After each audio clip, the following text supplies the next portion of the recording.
4 theorem, which is the exterior angle inequality theorem. Okay, familiar po ba kayo anak sa word na exterior angle? Okay, very good. When we say exterior angle, ito yung angle na matatagpuan natin sa labas. At kadalasan anak, nagkakaroon tayo ng exterior angle kapag yung side ng triangle ay in-extend natin. Kapag na-extend yan, probably meron tayong mapuform na exterior angle. And that is angle 4. So lahat ng nasa loob ng angle, anong tawag doon?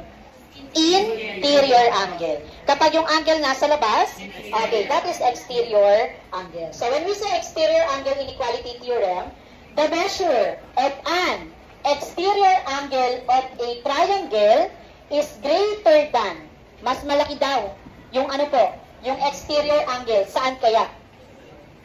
Greater than the measure of each of the remote to remote interior angle. Now, the question is, what is remote interior?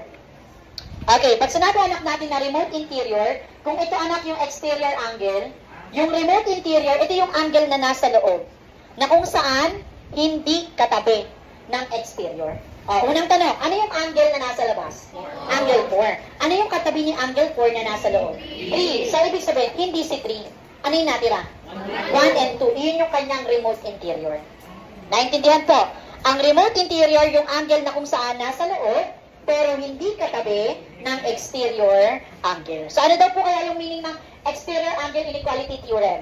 Ang sukat daw anak ng exterior angle ay laging mas malaki kumpara sa kanyang remote interior, each of the two.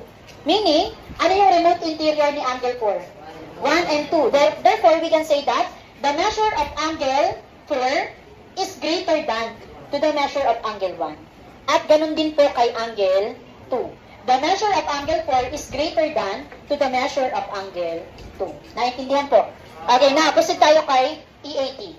EAT means exterior angle theorem. So, exterior angle theorem state that the measure of an exterior angle of a triangle is equal. Equal naman daw. Equal siya saan?